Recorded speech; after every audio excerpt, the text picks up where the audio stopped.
Welcome to another edition of the Sales and Marketing Show, and I'm your host, Dami Olanrewaju. I'm the lead consultant at Emerald is Digital. This show is powered by Emerald is Digital, the market growth company. And what do? We help your business to grow by leveraging on digital technology and supporting you to achieve digital transformation. Digital is not a fad. Digital technology are disrupting things all over the world, disrupting industry, disrupting market leaders and market players. Where do you want to be in the scheme of things? So we help you. We're your preferred partner.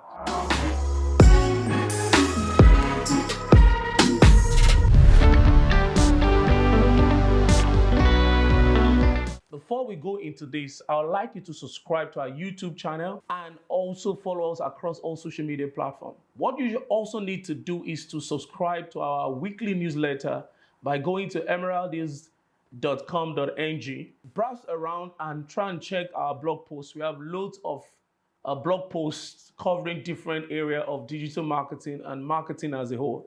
So guys, let's get to it. On today's show, I would like to discuss on setting expectation before marketing campaign. The reason why I'm talking about this is because I've seen loads of stress, loads of poor outcome because people don't set expectations. So one of the lowest level of intelligence, as you will know, is assumptions. And this, you will see every day people make certain assumptions that are not actually correct, right? Or people presume the other party knows what the metrics or what the KPI should be. People even assume that they know how to naturally track those metrics that we need to look out for. So you don't want to go into marketing campaign without defining expectation to all the critical stakeholders, especially for example, if you're an agency, you cannot afford to do that. One of the things that's happened to us, especially in the early days, of the agency, is that by default, we're attracting small businesses.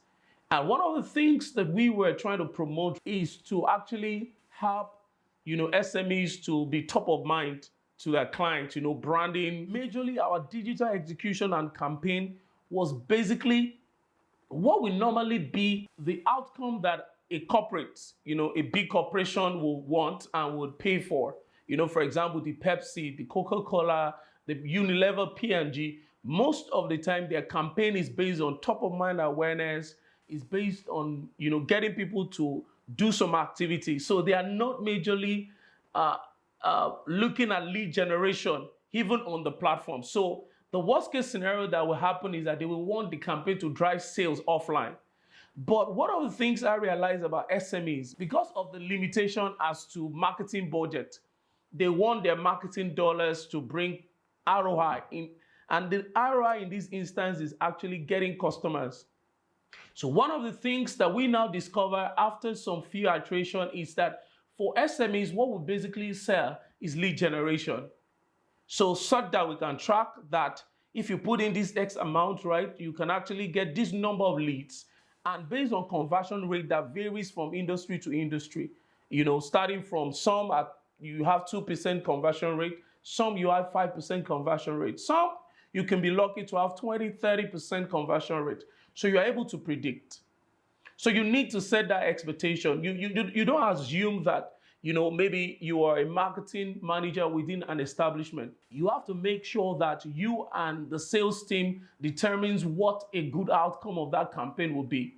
And, especially in small business setting or medium scale setting, then your MD has to be carried along, or the ED or whoever is in charge of marketing, sales, and business development. So you need to understand what you're looking for. These are the set of objectives that you can have for a marketing campaign. Number one, you might want to talk about engagement. So you need to be clear. Engagement means that people are interacting with your content and is measured by like, comment, and share, right? At times, you're not looking at engagement. So, for example, you might even fundamentally want to just get reach. So reach means people just, looking at getting to see your content. So for example, if you're starting your brand on social or a particular product, one of the things that you might want to focus on is reach. What you want to achieve there is awareness. So in that, you're talking about reach. You really want to get in those kind of campaign is to make sure that people actually get to know about these products. That is why when you're targeting on your social media, especially if you're leveraging paid advertising, right, the things you'll be tracking is cost per impression, right? So because you want it to get to maybe 1 million people, 500 people, 500,000 people, whatever the number is. So in that instance, your objective is actually capturing reach. That should be your major matrix that you're tracking. That should be the expectation, and all the team members must align on that and must agree to that. You get it? So then the next thing we talk about now is your marketing objective is the target engagement. So when it's engagement, what you're looking at is the number of people that interacted actually with your content, with your campaign. So in that instance, you're looking at like, comment, share.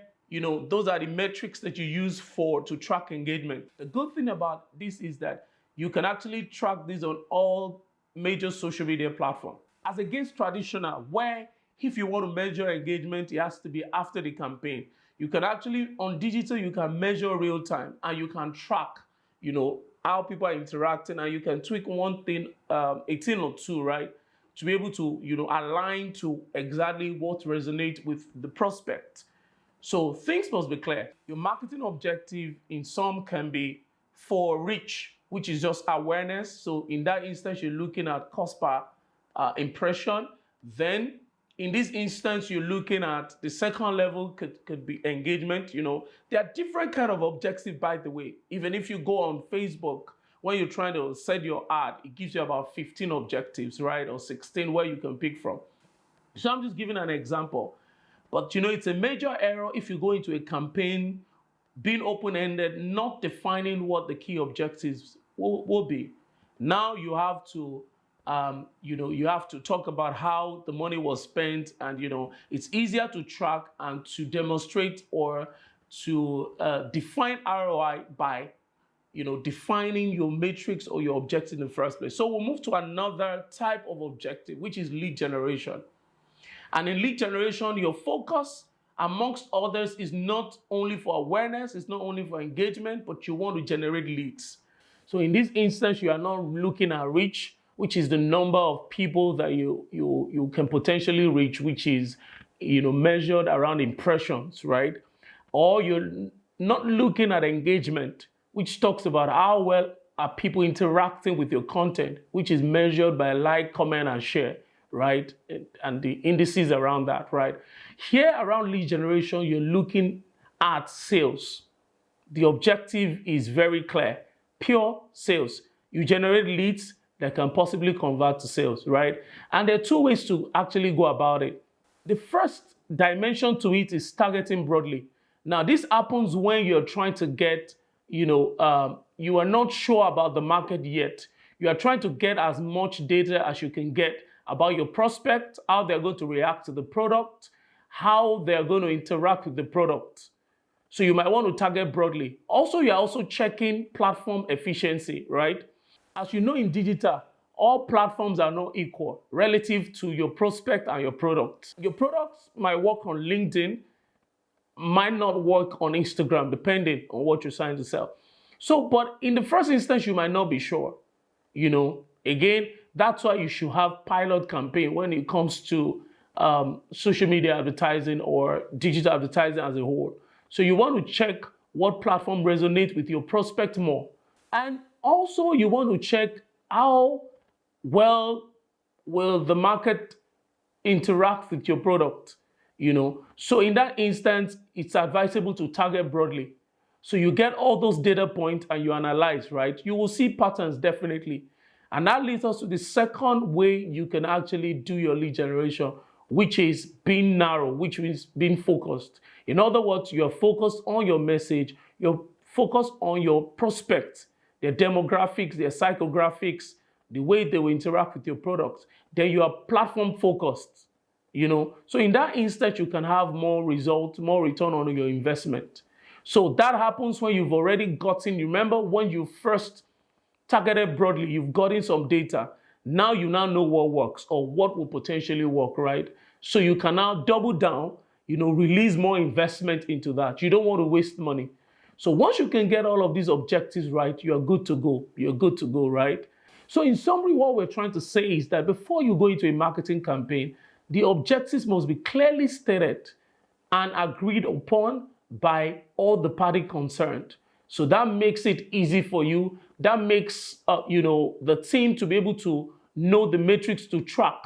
And ultimately, you can track your performance and you can demonstrate a return on investment. And subsequently, it's always now easy to convince parties concerned in your subsequent campaign. I hope this helps.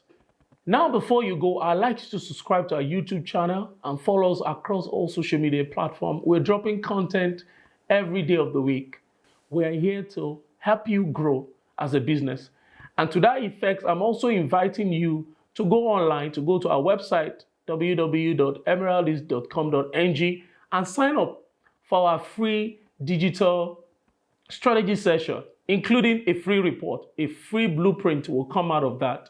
Normally, this, if you're interacting with us, will cost you like $500,000 in Naira, right?